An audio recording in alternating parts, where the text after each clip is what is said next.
Window reflections can be really interesting things to photograph. Welcome to another episode of Neighborhood Photographer right here at Visual Art Photography. I'm Ray Scott. We're going to go out to a building that's known around here as the Gold Building because it's all glass and the glass is gold.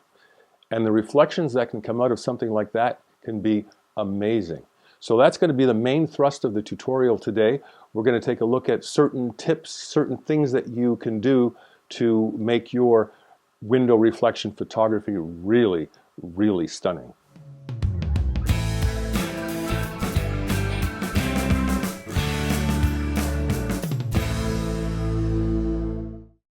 At the end of the tutorial, I'm going to show you a few examples of other window reflections, but right now we're going to go to the Gold Building and see what we can do there. As usual, questions and comments can be addressed down below. Now let's get started. All right, so we've been at the Gold Building and we've got some pretty interesting photos to show and to work with, and I've got a few tips for you. All right, as you can see in this particular shot, the glass is gold. Now, what you're looking at is a reflection. What you see up front, you see those bars going across. That's the building that I'm shooting at, but what you're actually looking at is another part of the Gold Building as a reflection, all right? So, a couple of things are really important. One, focal length. Now, when I shoot reflections like this in a large building, a large office building, I tend to use focal lengths that are a little bit longer. For instance, I was using a 70 to 200 millimeter zoom lens for this shot, and it was shot at 70 millimeters.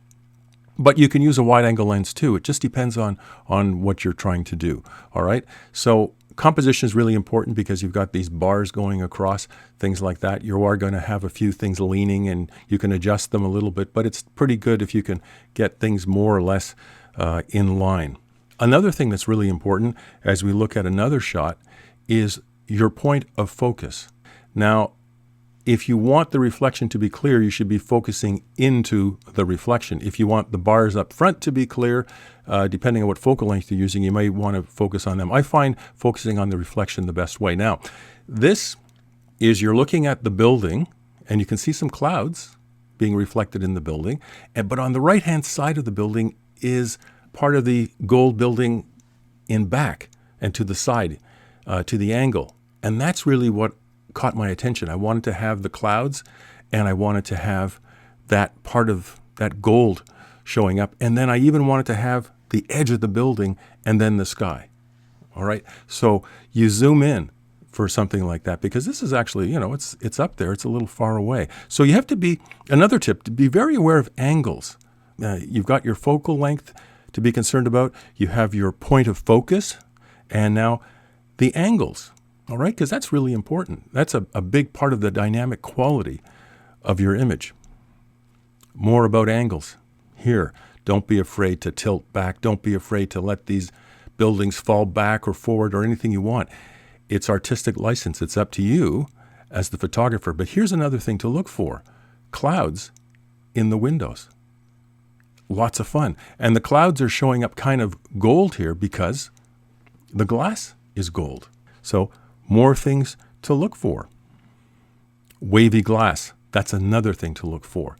The wavier the glass, the wilder things can be. Now in this case, this building looks like it's falling over and doing all kinds of crazy things because the glass is wavy. Now that's a thing that you have to be really aware of when you're at a building, is you want to walk around and not only walk around the building, but look at it from different angles and from different distances because depending on where you're standing, things can change drastically as to what you're seeing in terms of the reflections. So walk around a lot and go back and forth and up and down and look through your lens and see what you can come up with. Wavy glass is great though. I love it. Or here's another thing to look for. In this building, you can see that the blue part, which is the sky being reflected, is going one way, and then the glass has a slightly different angle to it, and you have a tree replete with pine cones showing up in the building. So you have half of it's one way, half of it's another way, and then you have this tree showing up. And it's just because the angle of the glass is a little bit different from the rest of it. And you have what appears to be a tree coming right up in the middle of the building in the glass. Same thing here, okay? Same idea. Glass is going one way, then you have a bit of an angle, and it's showing something completely different in the background. Or here, the wavy glass again, and to me, this is just a building that's being reflected in this wavy glass, and you have a lot of interference. You have a street sign, you have telephone poles, all sorts of things, but when you look at the green and the white building, doesn't it remind you of a cruise liner on the ocean? I mean, this is kind of what they look like sometimes. That's what it reminded me of anyway. Or here, this is like totally abstract, and that's another thing to look for in buildings, is just creating an abstract image. And that's all this. This caught my eye because of another element that becomes kind of important is color. And it's wavy. And you really don't know what you're looking at. You've got glass at different angles, and it's picking up different things. At one minute it's picking up the sky, the next it's picking up something completely different. And you really don't know what you're looking at. It's very, very abstract. Very busy, this one. And again, it looks like you're looking at something, but the trick here is that you can see these bars going across in front, and that is actually what I'm shooting at. I'm shooting at the building, and what you're seeing, the image that you're seeing, is the reflection in the building, and it's reflecting something that's actually in back of me. Nice color. And some angles, more things to look for there.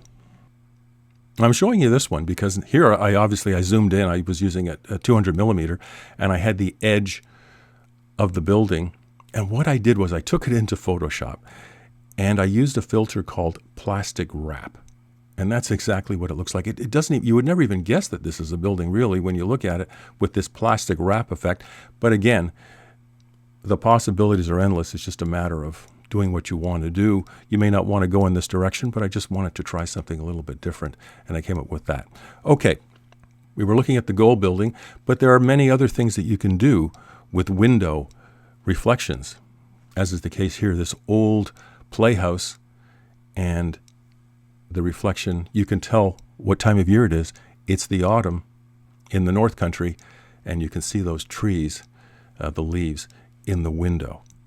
Or here, I was talking about wavy glass before. Here you're looking down a street through reflection, right? And the wavy glass really adds something to these buildings. Clearly, they don't look like this in real life, but they're all over the place. It's a wild look, but it's kind of abstract, but it's just so artistic looking to my eye anyway. I love it. Wavy glass really works well. You can use a door, all right, a double door, and you take a look out at a lake and trees and so on and so forth. I mentioned before that most often I use a longer focal length, but you know, if you're on the street, if you're on the sidewalk or something like that, and you're using a storefront as a reflection, maybe you want to use a wide angle lens, you know, whatever works for you.